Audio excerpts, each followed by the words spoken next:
O Senhor reina, tremam os povos. Ele está sentado em seu trono acima dos querubins, trema toda a terra. O Senhor é soberano em Sião, exaltado acima de todos os povos. Seja louvado o teu grande e temível nome, pois és santo. Rei poderoso, que ama a justiça, tu estabeleceste a imparcialidade. Agiste com justiça e retidão em Israel. Exaltem o Senhor, nosso Deus. Prostrem-se aos seus pés, pois Ele é santo. Versículo 1, aqui que quando Deus fala que reina sobre todas as nações, quer dizer que seu trono é glorioso e os povos devem se curvar em santo temor diante dele. No versículo 2, sua grandeza se manifesta na igreja. Outro termo usado, que o salmista usa para Sião, também é traduzido em outras traduções como igreja. É em Sião, que quer dizer, no meio do povo de Deus, que sua glória é mais claramente vista. Seu nome é santo e tremendo. Todo louvor deve ser acompanhado de reverência, pois a santidade de Deus é o fundamento da oração. Seu governo é justo, diferente dos homens. Deus exerce seu poder com equidade. Seu povo pode confiar em sua retidão. E no 5, que quer dizer a resposta do seu povo, exaltar a Deus e prostrar-se diante dele em humildade, reconhecendo sua majestade e santidade. A adoração verdadeira, irmãos, deve ser marcada por temor santo, por reverência, confiança na justiça de Deus e humildade diante da sua santidade. É o que vamos procurar fazer agora. Nas nossas limitações, curvem suas cabeças, vamos orar.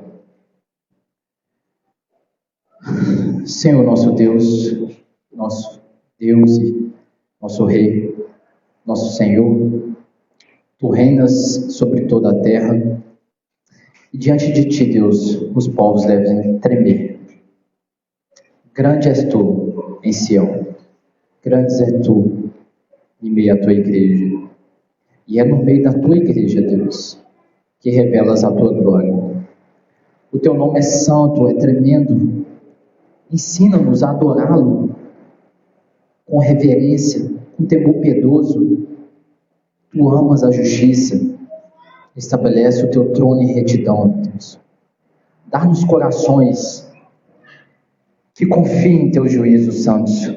Ajuda-nos, ó Deus, a exaltar-Te em nossa vida e a nos prostrarmos diante de Ti em humildade, pois Tu és 3 vezes santo. Ó Deus, nos ajude agora nessa manhã. Que nenhuma glória, nenhuma honra seja acreditada a nenhum homem aqui, Pai, debaixo desse teto, mas somente a Teu Filho Jesus Cristo, nosso Senhor, nosso Salvador. Ó Deus, que o Teu reino avance, que o Senhor sempre receba glória para si e que o Senhor nos conforme à imagem do Teu Filho Jesus Cristo. Amém. Irmãos, vamos agora à leitura da lei de Deus, Êxodo capítulo 20, versículo 1 ao 17.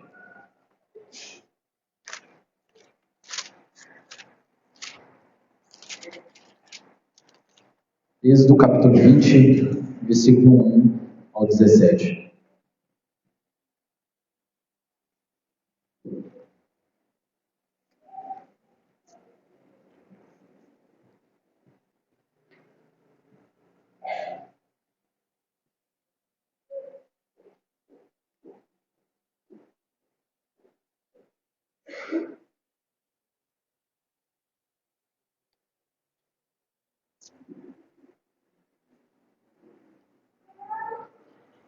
Vamos à leitura.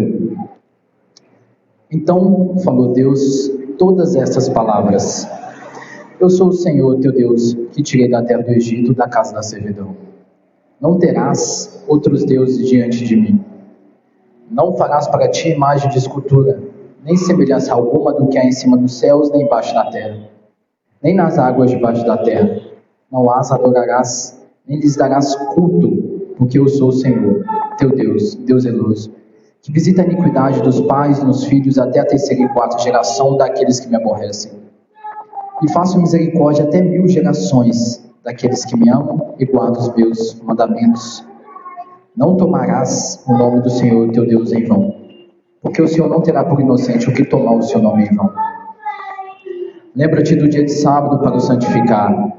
6 dias trabalharás e farás toda a tua obra, mas o 7º dia é o sábado do Senhor teu Deus.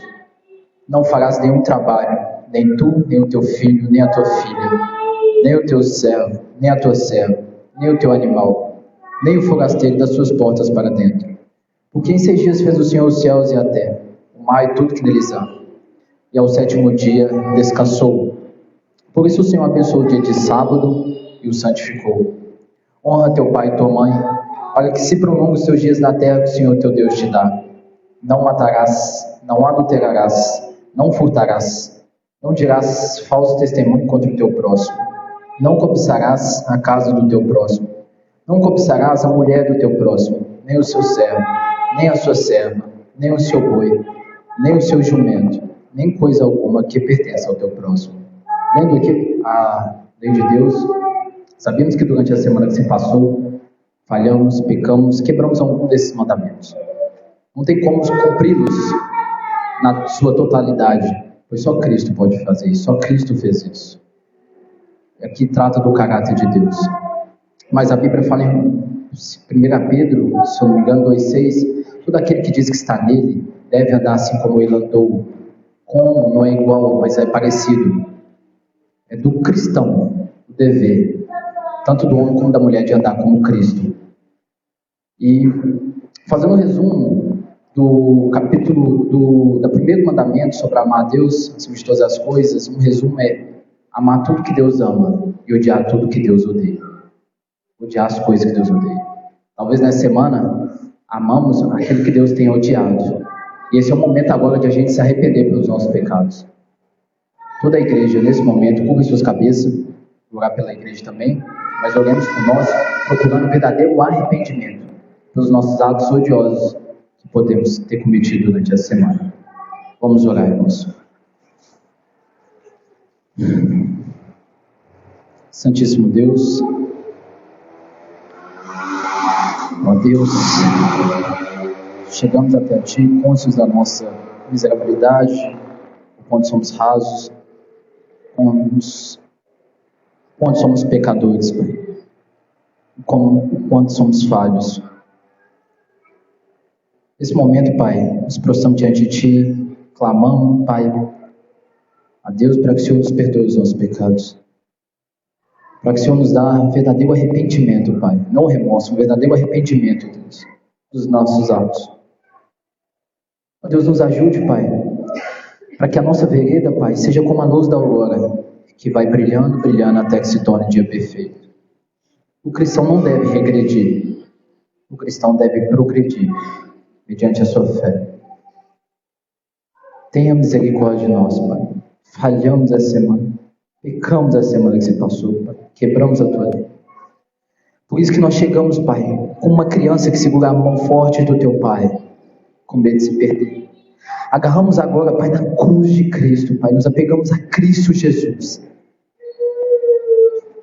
que foi nossa propiciação pelos nossos pecados, que levou todos os nossos pecados naquela cruz. Nenhuma condenação há para aqueles que estão em Cristo Jesus. É em Cristo, não é sobre nós, é sobre os méritos de Cristo, somente Cristo. É sobre Ele, tudo para Ele, por Ele são todas as coisas. É para nós estar naquele madeiro, Pai. O Senhor nos livrou do inferno. O sacrifício foi perfeito, Deus. Oh, Deus, te agradecemos, louvamos essa manhã, Pai. Oh, Pai, que possamos enxergar esse maravilhoso presente que o Senhor nos deu, Pai. Nos livrou de uma condenação eterna, Deus, de um sofrimento eterno, por causa do Seu amor, Deus, para com os eleitos. Oh Deus, nos ajude, floresça em nós os frutos do Teu Santo Espírito. Ajude-nos, Pai, para que o Espírito sobressaia as ansiedades da carne, Deus.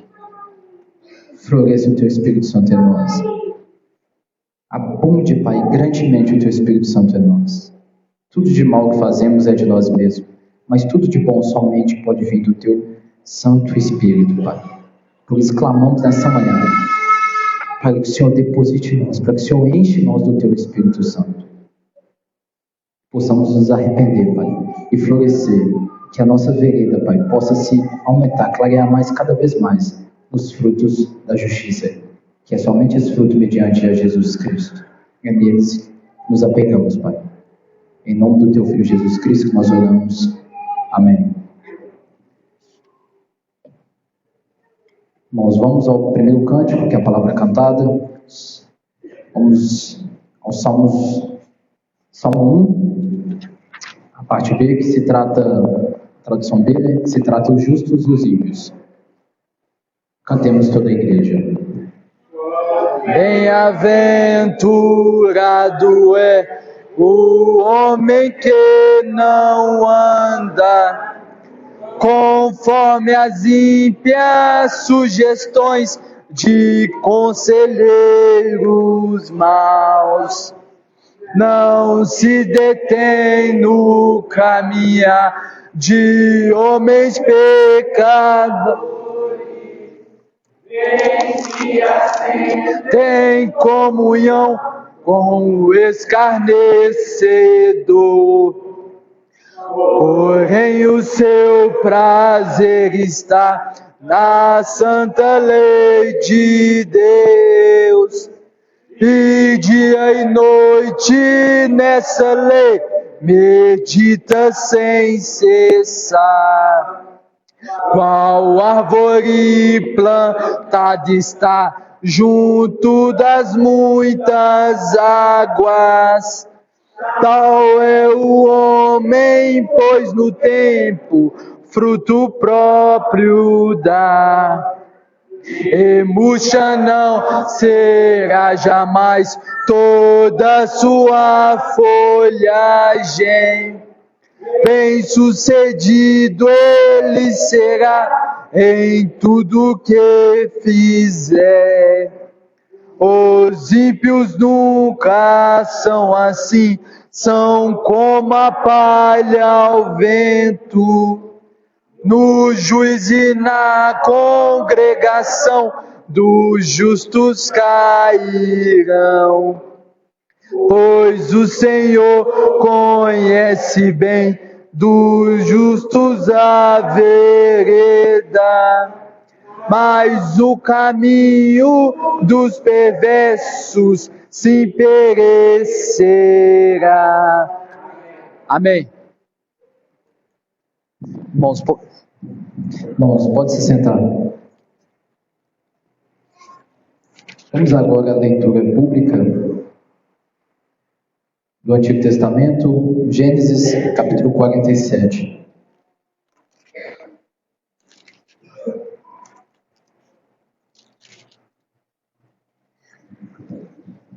Vamos fazer a leitura de todo o capítulo. Gênesis, capítulo 47.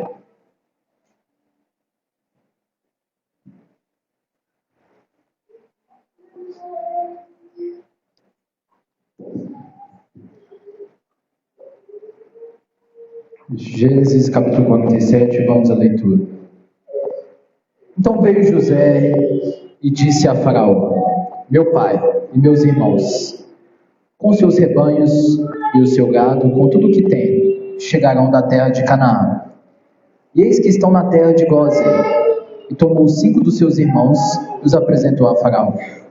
Então perguntou o Faraó aos irmãos de José: qual é o vosso trabalho? Eles responderam: os teus servos somos pastores de rebanho, tanto nós como nossos pais. Disseram mais a Faraó: viemos para habitar nesta terra, porque não há pasto para o rebanho de teus servos, pois a fome é severa na terra de Canaã. Agora, pois, te rogamos, permitas, habitem os teus servos na terra de Gósen. Então disse Faraó a José: teu pai e teus irmãos vieram a ti. A terra do Egito está perante ti. No melhor da terra faze habitar teu pai e teus irmãos. Habitem na terra de Gósen. Sabes, haver entre eles homens capazes. Põe-os por chefes do gado que me pertence. Versículo 7. Trouxe José a Jacó, seu pai, e o apresentou a Faraó. E Jacó abençoou a Faraó. Perguntou o faraó a Jacó: quantos são os dias dos anos da tua vida? Jacó lhe respondeu: os dias dos anos das minhas peregrinações são 130 anos. Poucos e maus foram os dias dos anos da minha vida, e não chegaram aos dias dos anos da vida de meus pais, nos dias das suas peregrinações. E tendo Jacó abençoado a Faraó, saiu de sua presença. Então José estabeleceu a seu pai e a seus irmãos, lhes deu possessão na terra do Egito, no melhor da terra, na terra de Ramassés, como Faraó ordenara. E José sustentou de pão a seu pai, a seus irmãos e a toda a casa de seu pai, segundo o número de seus filhos. Não havia pão em toda a terra, porque a fome era muito severa, de maneira que desfalecia o povo do Egito e o povo de Canaã por causa da fome. Então José arrecadou todo o dinheiro que se achou na terra do Egito e na terra de Canaã, pelo cereal que compravam, e o recolheu à casa de Faraó. Tendo-se acabado, pois, o dinheiro na terra do Egito e na terra de Canaã, foram todos os egípcios a José e disseram: dá-nos pão, porque haveremos de morrer em tua presença? Por quanto dinheiro nos falta? Respondeu José: se vos falta o dinheiro, trazei o vosso gado, em troca do vosso gado, eu vos suprirei. Então trouxeram o seu gado a José, e José lhes deu pão em troca de cavalos, de rebanhos, de gado e de jumentos, e sustentou de pão aquele ano, em troca do seu gado. Findo aquele ano, foram a José no ano próximo e lhe disseram: não ocultaremos a meu senhor que se acabou totalmente o dinheiro, e meu senhor já possui os animais. Nada mais nos resta diante de meu senhor, senão o nosso corpo e a nossa terra. Por que haveremos de perecer diante dos teus olhos, tanto nós como a nossa terra? Compra-nos a nós e a nossa terra a troco de pão, e nós, a nossa terra, seremos escravos de Faraó. Dar-nos semente, para que vivamos e não morramos, e a terra não fique deserta. Assim comprou José toda a terra do Egito para Faraó, porque os egípcios venderam cada um o seu campo, porquanto a fome era extrema sobre eles, e a terra passou a ser de Faraó. Quanto ao povo, ele o escravizou de uma a outra extremidade da terra do Egito. Somente a terra dos sacerdotes não a comprou a ele, pois os sacerdotes tinham porção de Faraó, e eles comiam a sua porção que Faraó lhes tinha dado, por isso não venderam a sua terra. Então disse José ao povo: eis que hoje vos comprei a vós outros, e a vossa terra para Faraó. Aí tendes sementes, semear então a terra. Das colheitas darei o quinto a Faraó, e as 4 partes serão vossas, para a semente do campo, e para o vosso mantimento dos que estão em vossas casas, e para que comam as vossas crianças. Responderam eles: a vida nos tem dado, achemos mercê perante o meu senhor, e seremos escravos de Faraó. E José estabeleceu por lei até o dia de hoje, que na terra do Egito tirasse Faraó o quinto, só a terra dos sacerdotes não ficou sendo de Faraó. Assim habitou Israel na terra do Egito, na terra de Gósen. Nela tomaram possessão e foram fecundos, e muito se multiplicaram. Jacó viveu na terra do Egito 17 anos, de sorte que os dias de Jacó, os anos da sua vida, foram 147. Aproximando-se, pois, o tempo da morte de Israel, chamou a José, seu filho, e lhe disse: se agora achei mercê à tua presença, rogo-te que ponhas a mão debaixo da minha coxa, e uses comigo de beneficência e de verdade. Rogo-te que me não enterres no Egito, porém que eu jaza com meus pais, por isso me levará do Egito, e me enterrarás no lugar da sepultura deles. Respondeu José: farei segundo a tua palavra. Então disse-lhe Jacó: jura-me. E ele jurou-lhe. Israel se inclinou sobre a cabeceira da cama. Nós temos um momento agora no culto que é orar pelas autoridades de Deus que Deus constituiu em nosso país, os magistrados civis. Eu vou estar orando, fazendo a oração, mas os irmãos juntamente, com suas cabeças, vamos orar pelas autoridades. Santíssimo Deus, Deus grande, Deus soberano, cheio de atributos infinitos, ó Deus, clamamos agora, Deus, pela nossa nação, que está em pleno governo do Senhor, independente de quem esteja na liderança, Pai. Rogamos primeiramente pelo Luiz Inácio Lula da Silva, atual presidente do país. Ó Deus, ajude esse homem a governar essa nação, converta esse homem venha se arrepender dos atos deles. Ó Deus, juntamente o STF, os deputados estaduais e federais, o Poder Judiciário, Legislativo, Administrativo, todos esses, Pai, os governadores, os senadores, todos esses que exercem, Pai, um poder de política no nosso país, vai a corrupção do nosso país, levante homens piedosos, Pai, mulheres piedosas, para que governe essa nação, Pai, no temor do Senhor. Rogamos por isso. Rogamos também pelos prefeitos, pela Câmara de Vereadores, prefeitos das cidades, os vereadores dos bairros. Ajude esses homens, essas mulheres a cuidar das nossas cidades, de nossos bairros. Varre a corrupção de nossa cidade, dos nossos bairros, Deus. Levante homens piedosos, temente ao Senhor. Rogamos por cada uma cidade, Pai, no país do Brasil. Ó Deus, também o poder, Pai, no quesito da segurança, que é a Marinha, a Aeronáutica, o Exército. Ó Deus, ajude esses homens, essas mulheres, Pai, a proteger nossa nação. Continue dando esse vigor, saúde, força.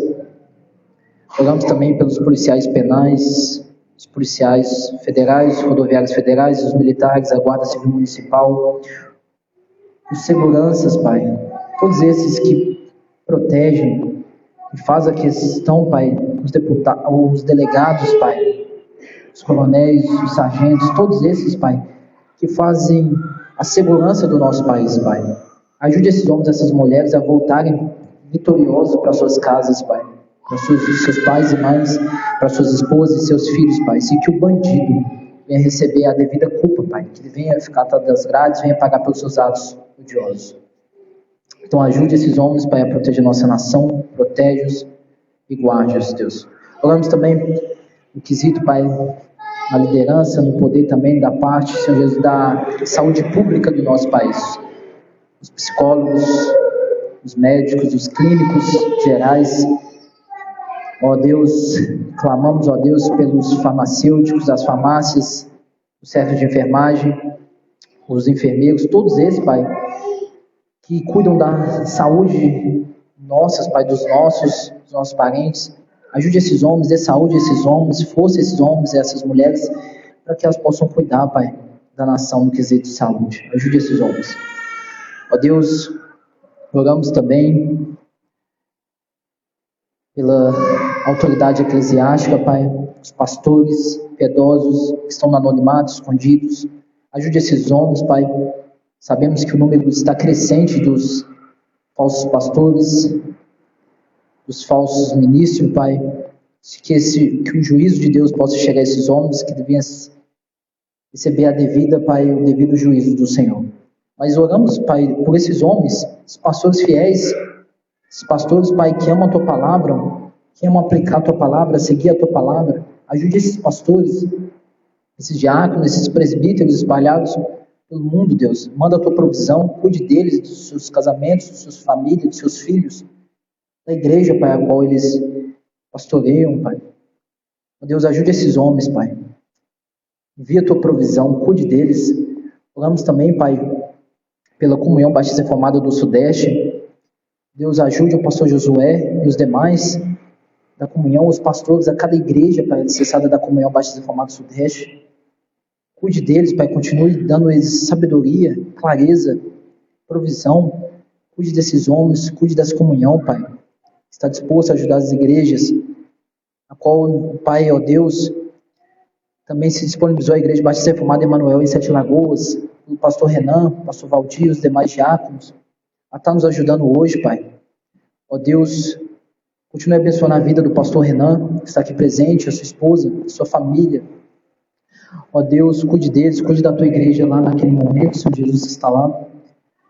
Ajude essa igreja a continuar alicerçada na palavra, todas as demais igrejas bíblicas, ó Deus.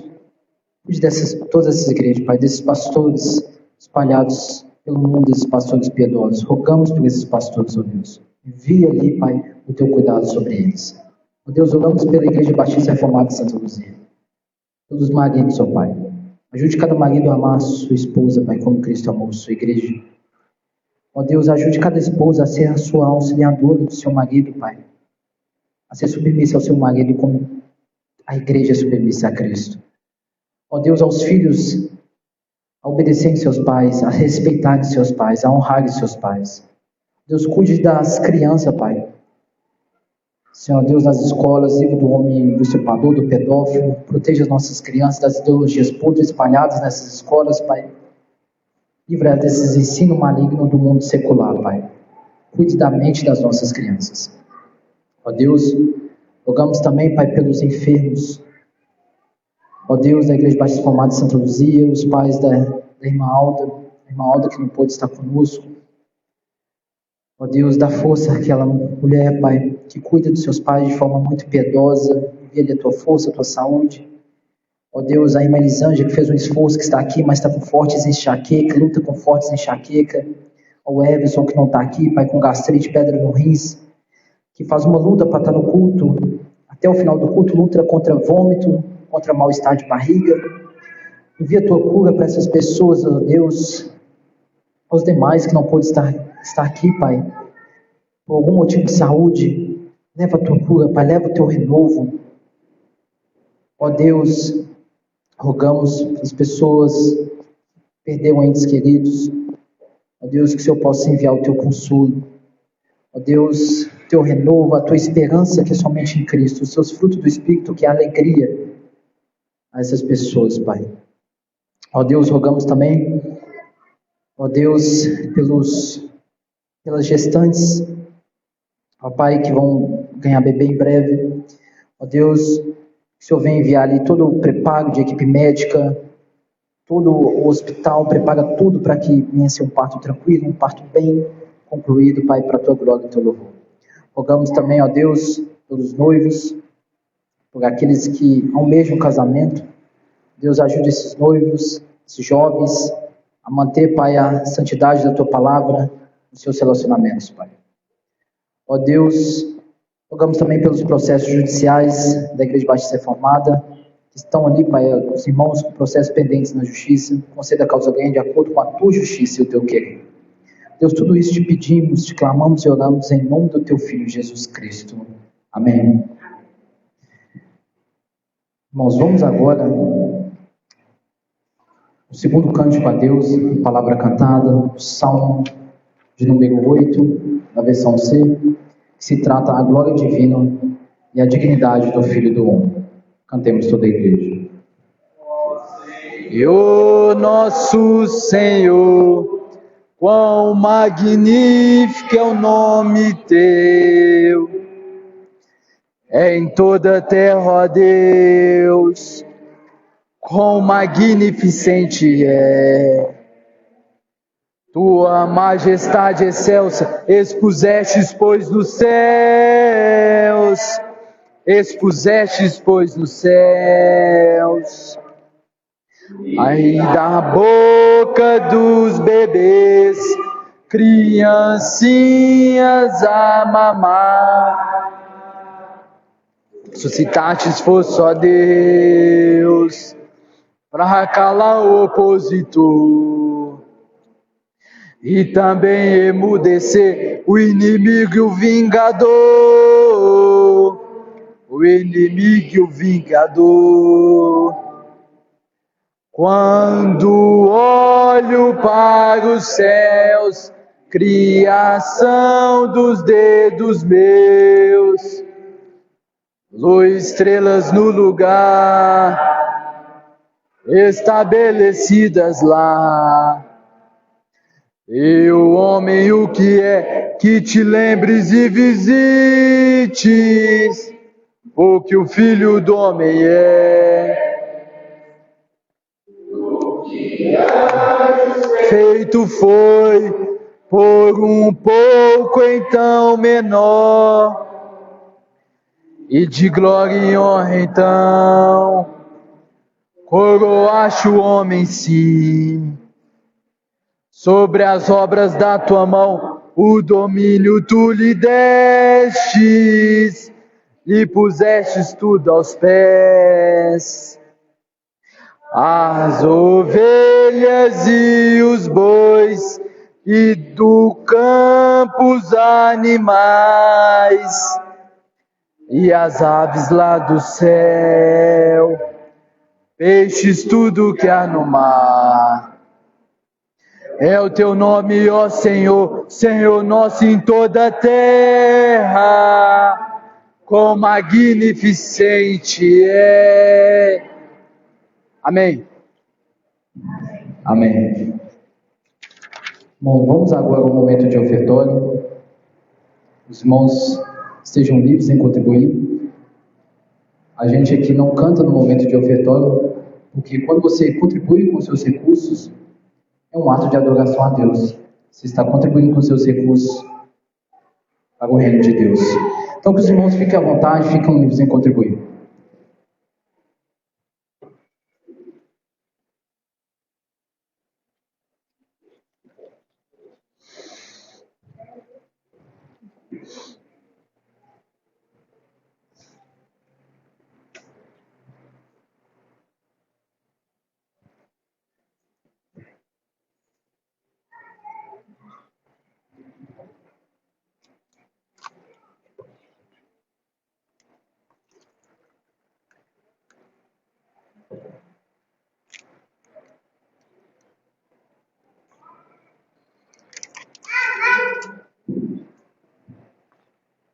Irmãos, todos de pé. Vamos nos preparar para o sermão. Antes do sermão, vamos fazer a oração que o Senhor Jesus Cristo nos ensinou.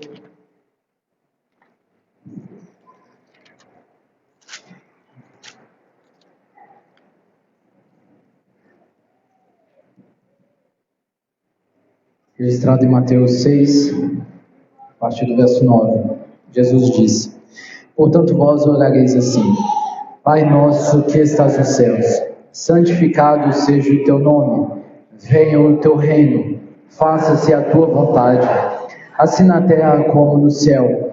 O pão nosso de cada dia dá-nos hoje, perdoa-nos as nossas dívidas, assim como nós temos perdoado aos nossos devedores, e não nos deixes cair em tentação, mas livra-nos do mal, pois teu é o reino, o poder e a glória para sempre. Amém.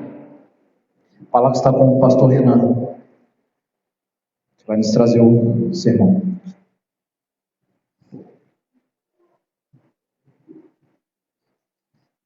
Deus abençoe. Vou estar orando por você. Eu vou colocar assim. Senhor Deus, aqui está o teu servo. Use o teu servo, Pai. Ele possa, Pai, através de você, ser instrumento de Deus para nos abençoar, Pai, com uma palavra vindo do teu trono. Abra as nossas mentes, nosso entendimento, Pai. Produz em nós um solo fértil, para que possamos receber, que possa germinar e criar raízes, Pai. Que possamos aplicar também, Pai, cada ensino. Em nome do teu Filho Jesus Cristo que oramos. Amém. Pode colocar aqui. Deixa eu colocar.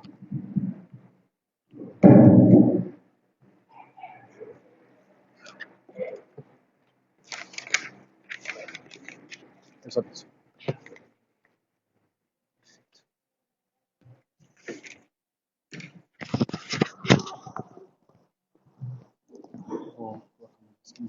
Vou colocar uma música. Não fiz nada não, né? Não fiz nada não. Não.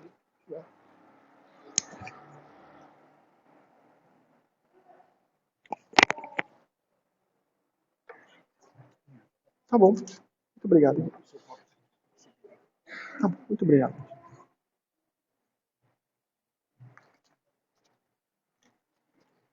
Os irmãos podem abrir em Filipenses.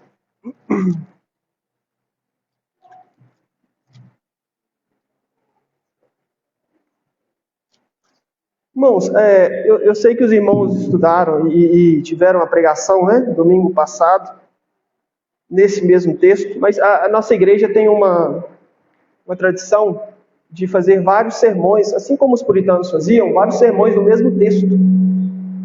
Isso é importante porque o texto mostra-nos muitas coisas e eu julguei por necessário, principalmente porque os irmãos estão vivendo, né, nesse momento, focar num ponto importante desse capítulo, do verso 3, na verdade, ao verso de número 11. Nós vamos ler, novamente. Todos abriram? Amém. Está escrito assim: dou graças ao meu Deus por tudo que recordo de vós, fazendo sempre com alegria súplicas por todos vós, em todas as minhas orações, pela vossa cooperação no Evangelho, desde o primeiro dia até agora.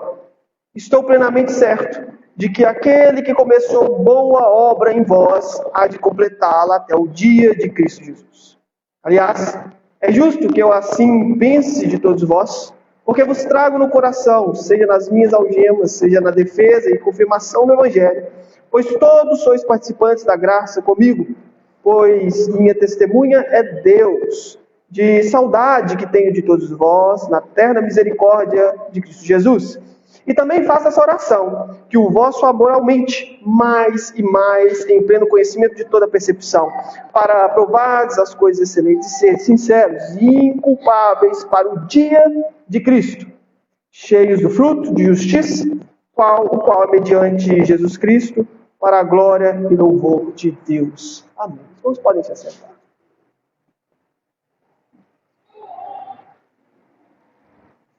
Deixa eu só...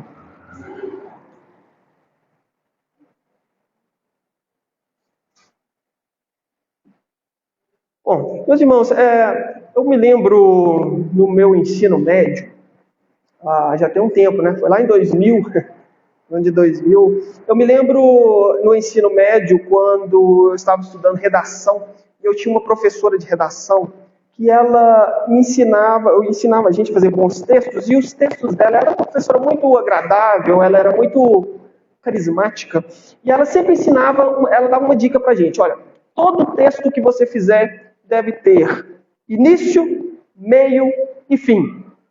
E se no meio do sua história você iniciar uma nova história, você inicia, tem o meio e tem o fim, e volte para finalizar aquela história maior. Ela sempre batia na tecla: não importa se a sua conclusão é perfeita, não importa se o início é perfeito, o meio também tem que ser. O meio tem que ser bom. Tem que ser um início bom, um meio bom e um fim bom, para toda a história ficar boa. Vocês já viram esses livros? Eu não sei os irmãos aqui, mas já leram livros que a história começa maravilhosa, aí tem um desenvolvimento fantástico. Quando chega na conclusão, você fala assim: esse autor estava com preguiça de escrever esse livro. Vou finalizar. Só pode, né? Aí estraga toda a história. Pois bem, meus irmãos, uma história sem início, meio e fim não é uma história que se sustentava para minha professora. Não é uma história que se sustenta para nós, leitores. E veja bem, se para nós precisamos de uma história que tem início, meio e fim, quanto mais para Deus. A história da obra de Jesus, meus irmãos, assim como as redações que eram exigidas pela minha professora, a história da obra de Jesus é uma história da redenção que tem início, meio e fim. Ela primeiro tem um início eterno, um desenvolvimento no tempo e um fim na eternidade. Esse é o ponto principal da história da redenção. Ela tem um início, meio e fim na eternidade. Louvado seja Deus por isso. E no desenvolvimento dessa história da redenção, que finaliza aqui na eternidade, ou seja, toda a eternidade será essa conclusão gloriosa, no desenvolvimento dela, nós temos micro-histórias. Nós temos pequenas histórias. Dentro dessa grande história da redenção, onde nós vemos, por exemplo, a encarnação do Verbo, o Verbo indo até a cruz, morrendo, derramando seu sangue para nos limpar dos nossos pecados, nós temos pequenas histórias que começaram e estão sendo completadas e vão terminar. Quando a redenção é obtida por Cristo Jesus na cruz do Calvário, o Senhor começa a aplicar a redenção em nós. E a aplicação da redenção são novas histórias que Deus vai fazendo. Agora, não na eternidade, mas em nós mesmos, no pecador. É uma boa obra de Cristo feita no pecador. nós chamamos essa boa obra feita no pecador, não na eternidade, mas no pecador, de também a aplicação da obra da redenção. E aqui, o apóstolo Paulo fala que o Senhor começou uma história em nós. Uma boa obra foi iniciada, uma boa obra é desenvolvida e uma boa obra será finalizada. E o ponto-chave desse texto que eu quero frisar nessa manhã é o verso de número 6, onde Paulo fala à igreja de Filipenses, ou de Filipos, na verdade, o seguinte: estou plenamente certo de que aquele que começou boa obra em vós há de completá-la até o dia de Cristo Jesus. E é esse o ponto que nós vamos trabalhar nessa manhã, especificamente essa boa obra que Paulo fala no verso de número 6. E para entender o início, o meio e o fim dessa obra em nós, feita pelo autor da salvação, que é Cristo, ou seja, a aplicação da redenção, nós precisamos analisar o contexto de forma geral, que eu sei que os irmãos já viram muito bem, então eu vou ser muito breve nisso aqui, e só falar alguns pontos que eu preciso para esse texto especificamente. Os irmãos já sabem que Paulo estava preso nesse momento da carta, e a igreja de Filipos envia um homem chamado Epafrodito para visitar Paulo e saber como que ele está, por causa das cadeias dele, ele está preso. Os irmãos viram isso aí, principalmente depois dos versos 12 em diante, os irmãos vão perceber muito bem isso. Depois da visita, então, de Epafrodito, Paulo decide enviar uma carta para a igreja de Filipos. Ele envia a carta e tem algumas recomendações. Basicamente isso. Olha, fiquem confortados. Fiquem confortados, porque, veja bem, eu amo vocês. Então, o primeiro objetivo dessa carta é dizer que Paulo ama a igreja. Os apóstolos, aqueles que trabalham pela igreja, amam, devem amar a igreja. E Paulo ama a igreja. Paulo mostra também que os sofrimentos do povo contribuem para a pregação do evangelho. Não importa qual o seu sofrimento, se Deus o permitiu e você é um crente no Senhor Jesus, de alguma forma esse sofrimento contribui para o avanço do reino dos céus. Ponto. Isso é um ponto importante na carta de Paulo. Paulo também incentiva os irmãos ao amor e, por fim, ele alerta os irmãos: olha, cuidado com os falsos profetas. Cuidado com os falsos ensinos. Ponto. É esse o contexto, de maneira geral. Então, é isso. Veja bem que os objetivos de Paulo na carta de Filipenses é basicamente mostrar para a igreja como Deus está desenvolvendo a boa obra iniciada neles. É isso. Paulo abre Filipenses dizendo: olha, aquele que começou a boa obra em vocês, há de terminá-la. Como que ele há de terminar? Como que ele vai fazer isso até o dia do Senhor? Dessa forma. Veja bem, pessoas vão amar vocês. Mesmo pessoas que estão desesperadas, com dor, em prisões, elas vão amá-los. Vocês também vão ter que passar por sofrimentos. Vão passar por sofrimentos. E os sofrimentos de vocês, durante esse desenvolvimento dessa história, contribuem para a pregação e expansão do reino dos céus. Vocês também vão ser constantemente chamados a amar. Amar o inimigo, amar aquele que vos odeia, amar aquele que prega o nome de Cristo de uma forma, ou pelo menos incentivado por uma forma errada. E vocês também terão que lutar contra falsos profetas. É assim o meio da história. O início foi dado, o meio é toda a carta de Paulo. E o fim é no dia de Cristo. E é isso que nós vamos ver aqui Paulo falando. Paulo basicamente mostra a igreja de Filipos como se dá o desenvolvimento da vida cristã. Ou seja, o desenvolvimento dessa obra do Evangelho. Basicamente isso. O desenvolvimento, meus irmãos, dessa história vem de Deus também. E aqui eu quero lembrar os irmãos um detalhe. Vou fazer uma ilustração para os irmãos. A história da salvação em nós funciona mais ou menos o seguinte: Deus é o autor e nós somos como se fosse a caneta. Entende? Aí a caneta, quando é colocada no papel, vai escrevendo. É isso.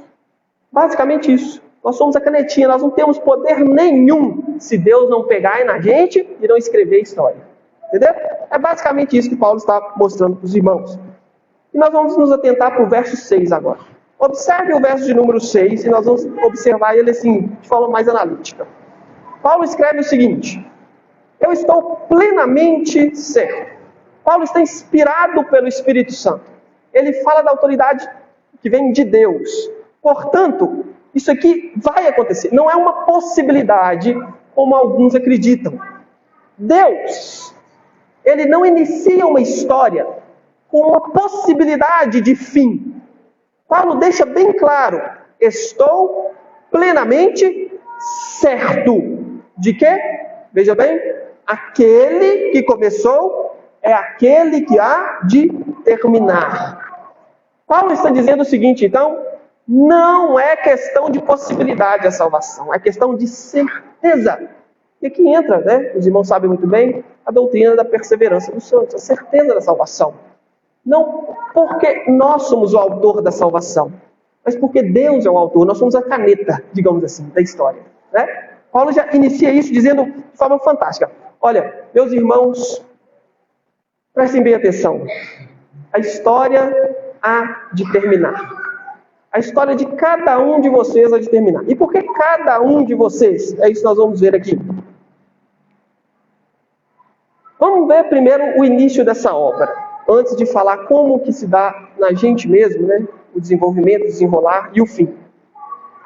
A obra de Cristo, meus irmãos, ela deriva da história maior e ela começa em nós de uma forma análoga a como começa a criação. As Escrituras e o próprio Paulo nos diz que nós somos nova criatura. Como Deus começa essa nova boa obra? Ele diz, olha, aquele que começou, portanto teve um início. Como se deu o início? Ou como se dá o início dessa obra? Veja bem, que aqui nós não estamos tratando da eternidade. Nós estamos tratando de algo que acontece no pecador. Paulo é bem claro ao dizer, em vós. Aqui é o resultado do que acontece no plano eterno, no decreto eterno de Deus, certo? Então é isso que nós estamos vendo. O que acontece no pecador quando ele é salvo? Primeira coisa, meus irmãos, algo análogo à primeira criação. A cruz de Cristo resulta numa nova criação? Sim. Mas a aplicação dessa nova criação começa no tempo e no espaço. E ela começa com a luz. Com a luz. No princípio criou Deus os céus e a terra. E aí Deus disse, haja luz. Aquele que começou a boa obra, começa dessa forma. Ele começa primeiro iluminando. Há uma parte, ou há uma obra da parte de Deus que se chama iluminação no pecador. Toda boa obra de Deus no pecador começa pela iluminação. Somente quando as escamas caem dos nossos olhos, quando os ouvidos são abertos, quando nós ganhamos vida para Cristo, é então que nós podemos dizer, de fato, começou essa obra em nós agora. O Espírito Santo começou a trabalhar, nos chamar, e agora nós podemos contemplar a glória do Deus maravilhoso e desejá-lo. Nós podemos desejá-lo. Deus inicia, não o pecador. E Ele inicia iluminando a razão, mas também as emoções, a mente, o coração. Deixa eu me dar um exemplo para os irmãos. Imagina que você está num quarto desconhecido. Esse quarto tem um monte de móvel, certo? E você está nesse quarto e ele é absurdamente escuro. E você está padecendo de sede, muita sede. E você precisa de água. Poucas coisas podem matar o homem assim, né? De forma tão triste quanto, por exemplo, a falta de água. Não é verdade? Aquela moça mesmo que caiu naquele vulcão, né? Muito provavelmente foi falta de água. E aí você precisa de água urgentemente. E você sabe que tem um copo de água ali, vai ser um quarto totalmente escuro. Totalmente escuro. E você não consegue saber onde está essa água, onde estão os móveis. Você tenta andar, o pica cai, né? Machuca. Chuta o dedão, né? Ou, na verdade, o seu dedão, né? Chuta a quina da cama. Eu faço isso demais, né? Aí você quebra o dedo, machuca. Olha que confusão, né? Agora você imagina esse mesmo quarto iluminado. A luz vem e agora você consegue contemplar todo o quarto. E para sua surpresa, você vê que o copo de água que tem ali é totalmente sujo. Não dá para beber. Está com um cheiro ruim. É insalubre, não dá. Mas ao mesmo tempo que você vê aquele copo ruim, que você achou que poderia matar sua sede, você vê uma porta. E você caminha até a porta, abre a porta, e passa por ela sendo guiado por alguém. É mais ou menos isso que acontece.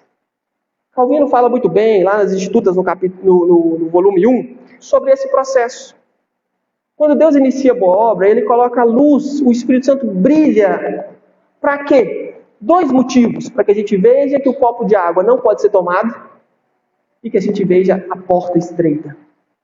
O Espírito Santo nos ilumina para nós vermos a podridão do nosso coração, o quanto nós somos pecaminosos, o quanto nós estamos em pecado, o quanto estamos distante de Deus e aquilo que nós temos, que achamos que vai nos salvar, vai nos matar a sede e na verdade não pode matar a sede.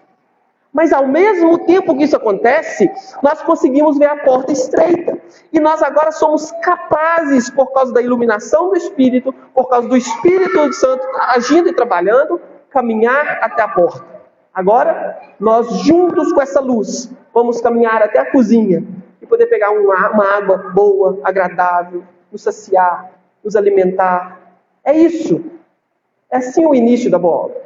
O Salmo 119, do verso 105, esse foi o primeiro versículo que eu decorei na época. Era criancinha ainda, nasci no lar evangélico, no lar cristão, e eu me lembro de eu decorando esse primeiro versículo, né?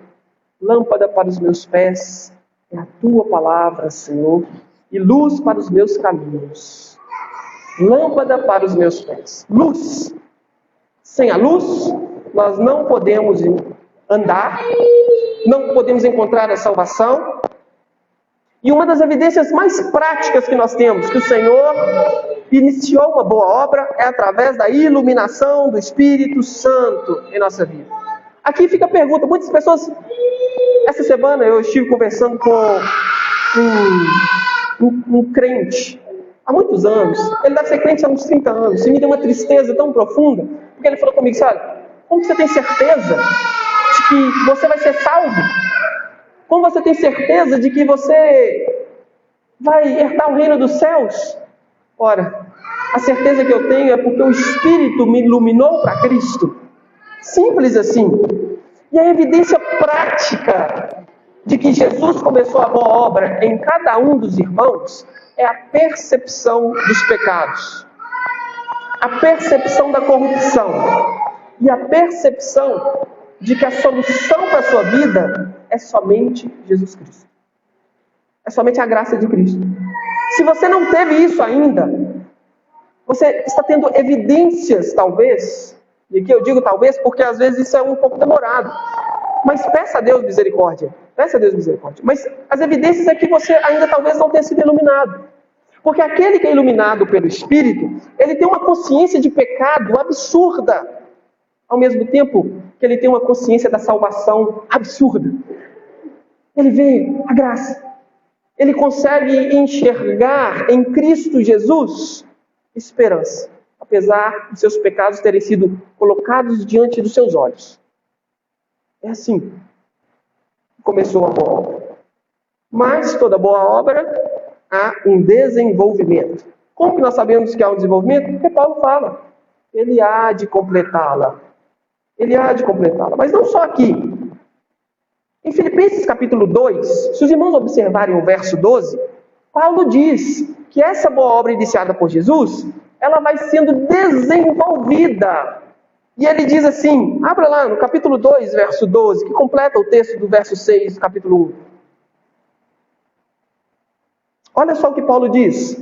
Assim, pois, amados meus, como sempre obedecestes, não só na minha presença, porém muito mais agora, na minha ausência, desenvolvei a vossa salvação com temor e tremor. Essas duas palavras são importantes, temor e tremor, porque nos mostra que, apesar de nós podermos desenvolver a nossa salvação, nós desenvolvemos a nossa salvação como instrumentos, não como autores.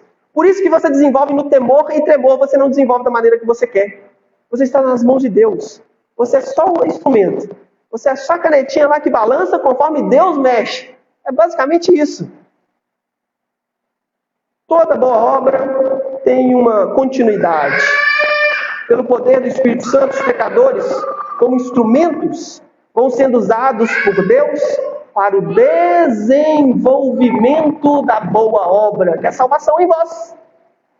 Nós temos uma participação posterior no processo de santificação, nesse desenvolvimento. Não como autores, mas instrumentos. É por isso que a Escritura nos chama o tempo todo à santificação. Sejam santos, santificai-vos, buscai o reino de Deus acima de todas as coisas. Enfim, em Hebreus, o autor de Hebreus chama os crentes, por exemplo, a observar esse desenvolvimento.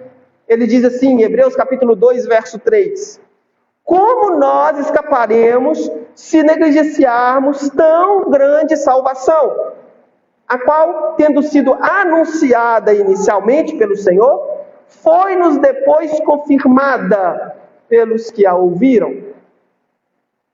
Meus irmãos, veja bem, Deus ilumina sua mente, você vê seus pecados, você vê sua corrupção, você vê a porta estreita, você abre a porta estreita, e guiado pelo Espírito, você começa a caminhada cristã. E essa caminhada cristã você não pode negligenciar. Como Paulo diz no verso 12, você precisa desenvolver. O desenvolvimento dessa história em você se chama santificação. É isso. A boa obra foi iniciada pela graça salvadora de Deus, de maneira monergista. Agora o desenvolvimento é dado a você pela santificação. Santificai-vos. E o Espírito está guiando vocês como instrumentos. Vocês estão escrevendo essa história do próprio autor, de Deus, né? Deus escrevendo a história. Vocês como instrumentos. Até o fim. Até o fim. Portanto, meus irmãos, há uma outra evidência importante na vida cristã. Além de perceber os pecados. Além de ver a porta. Sabe por quê?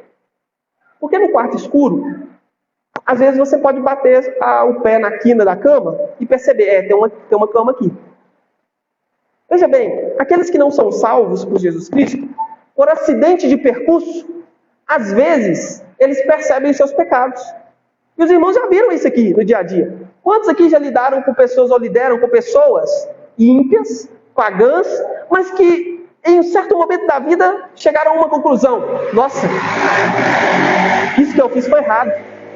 Isso que eu fiz foi pecado. Nossa, ofendi a Deus, misericórdia. Olha só.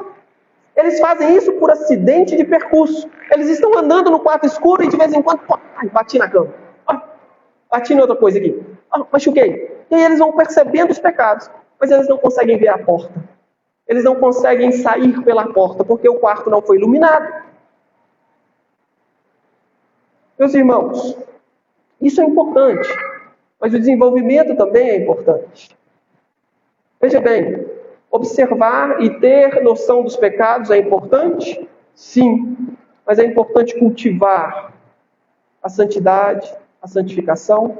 E aqui Paulo fala, mesmo nos momentos difíceis.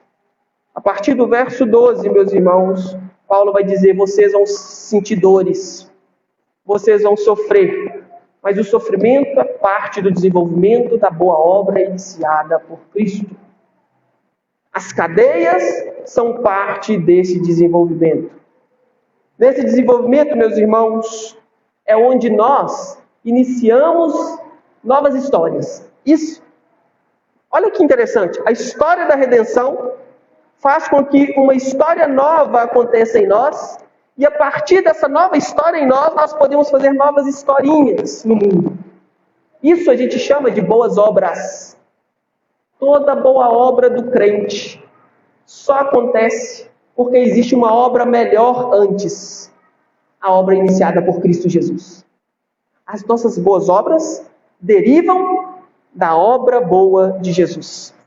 E assim como Jesus inicia e finaliza a sua boa obra, nós como cristãos precisamos também iniciar, desenvolver e finalizar as nossas histórias nesse mundo. As nossas boas obras. Já viram que tem crentes que começam as boas obras e param? Eles não estão imitando Cristo. Paulo diz, eu tenho certeza que Jesus há de terminar. Por que você não termina? Por que você não combate o bom combate? Guarda a fé até o último dia. Por quê? Contudo, há muitos cristãos que finalizam sim as suas boas obras. Há cristãos como Paulo, como o pastor Filipe, como o pastor Ricardo, como muitos outros cristãos, a irmã Nazaré, a saudosa irmã Nazaré. Esses irmãos iniciaram a boa obra, desenvolveram as suas boas obras, baseadas na boa obra iniciada por Cristo, até o fim, até serem finalizadas. Isso nos edifica, isso nos dá vigor para não parar. Não parar. Digo isso, meus irmãos, sabe por quê?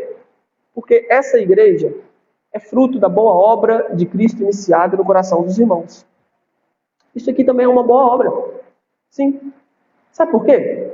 Plantar igreja, fazer novas igrejas, não salva ninguém, mas deriva da obra feita por Cristo. São pessoas que tiveram a obra iniciada no coração, que iniciam novos trabalhos locais. Esse trabalho local é o início de uma história. Cada um dos irmãos tem uma participação nessa história. E essa igreja precisa ser desenvolvida pelo poder de Deus. É uma boa obra proclamar a glória de Cristo numa comunidade, num bairro, numa cidade. Pelo poder de Deus, vocês iniciaram essa boa obra. Isso é evidência de que Jesus iniciou também uma boa obra em vocês. E há de completá-la até o dia de Cristo. Ela precisa ser desenvolvida e finalizada. Eu chamo os irmãos a não desistirem desse trabalho missionário. Se Jesus terminou a boa obra, Ele há de completá-la. Creiam. Paulo não dá uma possibilidade, ele dá a plena certeza e convicção. Estou plenamente certo. É o que é dito no texto. Estou certo. Estou certo. Jesus nos chama para ser os seus imitadores. E Ele deu tudo possível para vocês. É totalmente possível terminar os seus trabalhos aqui. Alguns terminam suas obras antes de outros. Isso é claro. Paulo já terminou a obra dele. Pedro já terminou a obra dele. Né? Tantos outros santos já terminaram a obra dele. Muitos. Calvino terminou a obra dele. Spurgeon. Tantos outros. Talvez você ainda está longe de terminar a sua obra. Talvez a sua obra está próxima de ser terminada. Nós não sabemos. Continue. Continue. Continue. Efésios capítulo 2, verso 10.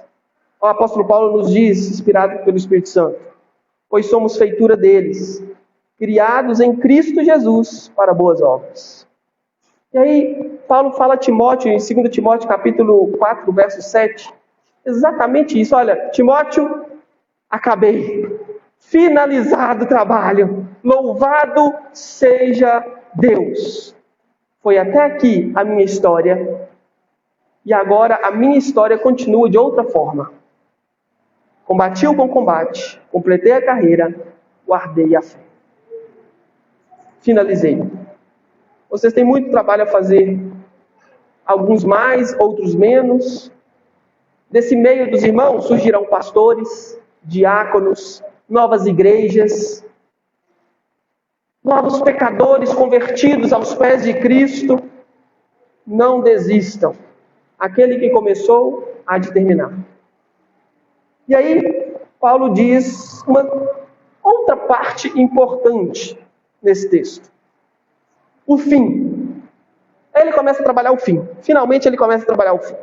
Estou plenamente certo de que aquele que começou, há de completá-la. Veja bem que há um processo até a finalização. Isso termina no dia do Senhor Jesus Cristo. Veja bem que essa grande história. As nossas historinhas, elas vão terminando conforme nós vamos deixando esse mundo, conforme vamos morrendo. Mas a história de Cristo em nós termina no dia de Cristo. Como assim? Mesmo que eu morra, ainda eu tenho que esperar o dia de Cristo para que a história termine em mim? Sim. Sim. É isso que Paulo está dizendo aqui. É isso. Haverá um fim. Nossa morte, meus irmãos, é apenas um descanso. É apenas um descanso dessas obras aqui na terra. Mas é no dia de Cristo Jesus que finaliza em nós tudo que tem para finalizar. Como assim, pastor? O que você está falando? Paulo está prometendo aqui a ressurreição final. É disso que Paulo está falando. Aquele que começou na iluminação, termina na glorificação. Aquele que iniciou no corpo de vocês, iluminando a mente, o coração, os atraindo até a cruz, há de terminar tirando dor, sofrimento, choro, tristeza, saudades, tudo isso há de acabar, e aí sim finalizou a obra. Até o dia de Cristo implica na vinda do nosso Senhor Jesus. Paulo está prometendo, meus irmãos, que a obra de Cristo finaliza quando recebemos a ressurreição e a glorificação, corpos novos, sem problemas, preparados para a eternidade, preparados para trabalhar para todos sempre com Cristo. Esse grande dia é o dia da vinda do Senhor. Ele vem em glória, ele vem exaltado, ele vem cheio de poder. Nós vamos poder contemplar de maneira miraculosa Cristo descendo, assim como ele subiu aos céus, nós veremos ele descendo com os anjos, miríades e miríades de anjos, santos do Senhor, para finalmente o dia final acontecer. Nós o veremos com os nossos próprios olhos. Aqui está o fim da obra. Em nós, porque a história da redenção continua para toda a eternidade. O fim dela é eterno. A conclusão é eterna. 1 Tessalonicenses, também escrito por apóstolo Paulo, capítulo 4, verso 16. Porquanto o Senhor mesmo, dada a sua palavra de ordem, ouvida a voz do arcanjo, ressoada a trombeta de Deus, ele descerá dos céus, e os mortos em Cristo ressuscitarão primeiro. Depois nós, os vivos, os que ficarmos, seremos arrebatados juntamente com ele, entre nuvens, para o encontro nos ares, e assim estaremos para sempre com o Senhor. Aquele que começou a boa obra, finaliza aqui, em você. Novo corpo, nova alma, sem corrupção, sem choro, sem tristezas. Este é o fim da obra de Jesus em nós. Esse é o fim da aplicação da cruz. Jesus morreu na cruz para você ver seus pecados. Jesus Cristo morreu na cruz para você ver a porta estreita. Jesus Cristo morreu na cruz para você abrir a porta, entrar por ela, passar por ela, caminhar com Ele nessa peregrinação. Mas Jesus Cristo também morreu na cruz para que você pudesse ressuscitar no último dia. Jesus Cristo morreu na cruz para que você pudesse ser glorificado no último dia e estar preparado para habitar com Ele para todo sempre. Este é o fim.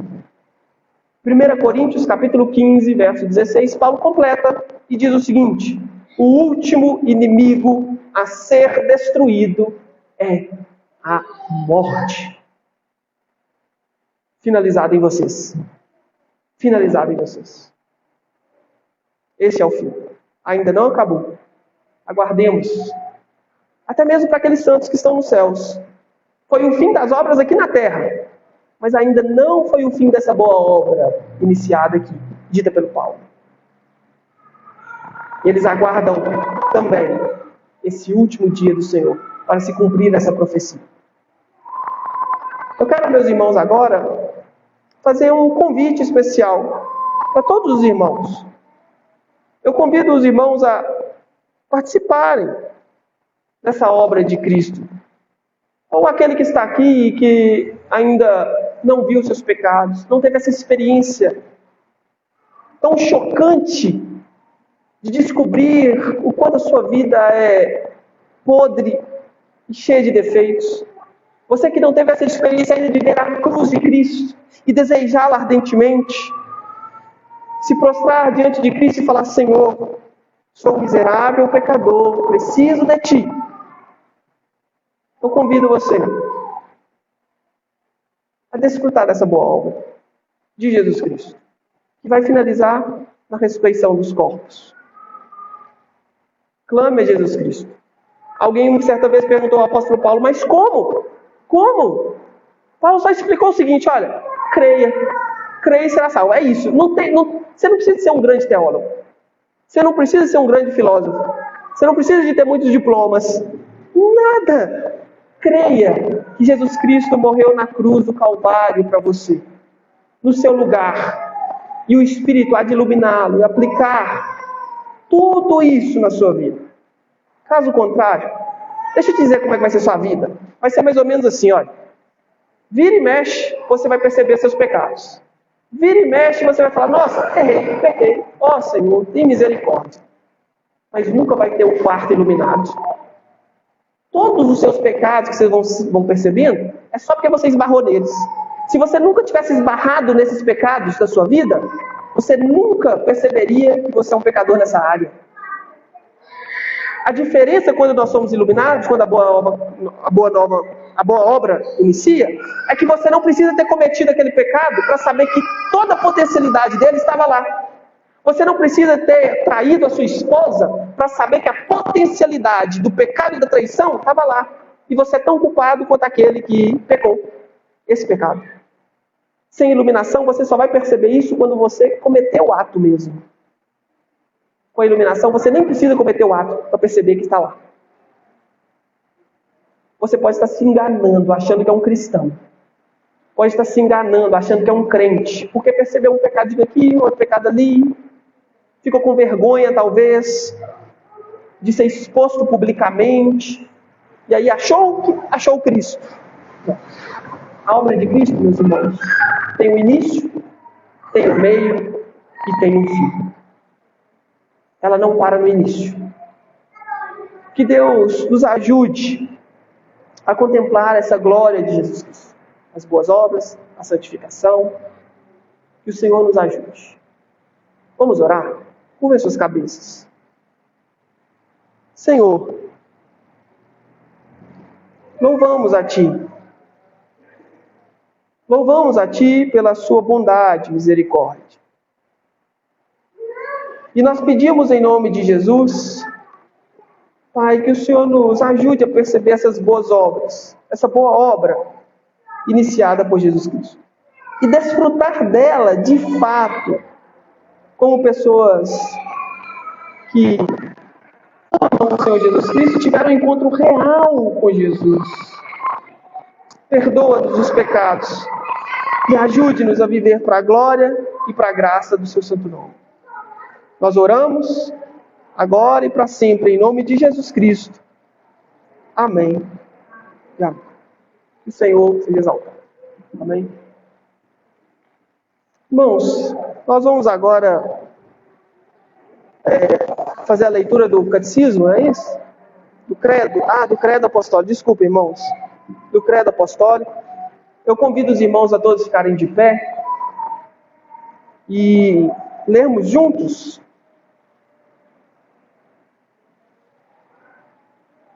Inclusive lermos a boa obra de Cristo aqui, né? A boa obra iniciada por Cristo. Vamos ler juntos? Creio em Deus Pai Todo-Poderoso, Criador do céu e da terra, e em Jesus Cristo, seu único Filho, nosso Senhor, que foi concebido pelo Espírito Santo, nasceu da Virgem Maria, padeceu sob o poder de Pôncio Pilatos, foi crucificado, morto e sepultado, desceu à mansão dos mortos, ressuscitou ao terceiro dia, subiu ao céu, está sentado à direita de Deus Pai Todo-Poderoso, de onde há de vir julgar os vivos e os mortos. Creio no Espírito Santo, na Santa Igreja Universal, na comunhão dos santos, na remissão dos pecados, na ressurreição da carne, na vida eterna. Amém. Louvado seja Deus. Louvado seja Deus. Senhor, ajude-nos a exaltar esse Deus trino, Pai, Filho e Espírito Santo. Esse Deus que fez uma obra tão miraculosa para nos salvar. Te louvamos e pedimos, Pai, que o Senhor aumente a nossa comunhão uns com os outros, como igreja do Senhor. O Senhor nos fez igreja, Deus, e nós queremos ser um só corpo. Deus, e viver de fato a vida cristã, Senhor Deus, em comunhão contigo e uns com os outros. Obrigado pela remissão dos pecados. Obrigado também pela ressurreição, pela vida eterna. Nós te louvamos em nome de Jesus Cristo. Amém e amém. Louvado seja Deus. Agora, pergunta de número 100. O que é o batismo? Vamos ler juntos? Santa ordenança do Espírito Santo simboliza a nossa união com Cristo, nossa participação nos benefícios do Pacto da Graça e nosso compromisso de sermos Senhor. Amém. Louvado seja Deus. Que o Senhor nos ajude. Agora nós vamos para a ceia. Os irmãos que vão distribuir como... Os irmãos, a ceia do Senhor é importante porque ela é mais do que um símbolo. É um momento em que nós somos nutridos, a nossa fé é nutrida, certo? Nós, como reformados, acreditamos não na presença física de Jesus no pão, né? Não é a presença física, mas a presença espiritual, real e espiritual, que nos edifica, que aumenta a nossa fé, que nutre a nossa vida cristã. Esse momento é um momento em que o Senhor nos dá para também pregarmos o Evangelho. Alguns irmãos geralmente me falam: pastor, eu nunca preguei o Evangelho, eu nunca fui um pregador. Como se precisasse ser pastor para ser um pregador? Mas deixa eu te dizer uma coisa. Paulo nos diz muito bem que nós temos que fazer isso, e esse momento, porque esse momento é a pregação do Evangelho. Toda vez que comemos e bebemos nesse momento, nós anunciamos a morte do Senhor. É um momento em que todo crente agora está pregando. Nós vamos agora pregar juntos a mensagem da cruz. Toda a igreja junta, unida, pregando a mensagem da cruz. O corpo e o sangue de Cristo, dado, partido aos seus. São símbolos, sim, também, que unidos ao seu significado e tomados pela fé, se tornam tanto nutrição para nós, quanto chamado ao arrependimento para outros. Deixa eu dizer uma coisa. Quando você toma a ceia aqui, você está falando e chamando outro irmão, lá do outro lado, vendo você tomando a ceia do Senhor, ao arrependimento. Pois você está falando da morte de Jesus. Você está falando da morte. E é isso que nós vamos fazer. O Senhor Jesus faz duas coisas ao nos dar a ceia. A primeira delas é abençoar os elementos, para que eles sirvam ao propósito de edificação. O segundo é agradecer por eles. E é isso que nós vamos fazer agora. Nós vamos agradecer e abençoar os elementos, e depois mostrar o significado deles, e assim tomar do pão e beber do cálice. Senhor, nós agora te damos graças por esses elementos, que são retirados agora, Senhor Deus, de maneira especial para representar o corpo e o sangue de Jesus. Graças te damos. Pedimos agora a bênção sobre eles também. Assim como o Senhor partiu e o abençoou, Senhor Deus, nós os partimos e abençoamos agora para que sirvam ao propósito de edificação da nossa vida. Nós rogamos em nome de Jesus. Que toda a igreja do Senhor agora seja edificada pela pregação da morte de Cristo na cruz do Calvário. Rogamos em nome de Jesus. Amém e amém. O Senhor disse assim: porque eu recebi do Senhor o que também vos entreguei, e na noite que foi traído, tomou o pão, tendo dado graças, o partiu e disse: isso é o meu corpo, é o corpo que estará sendo distribuído a vós. E por semelhante modo, ele tomou o cálice e disse: é o cálice da nova aliança no meu sangue, fazei isso em memória de mim. O que estará sendo dado aos irmãos é o corpo e o sangue de Cristo. Fiquem atentos, os irmãos vão distribuir.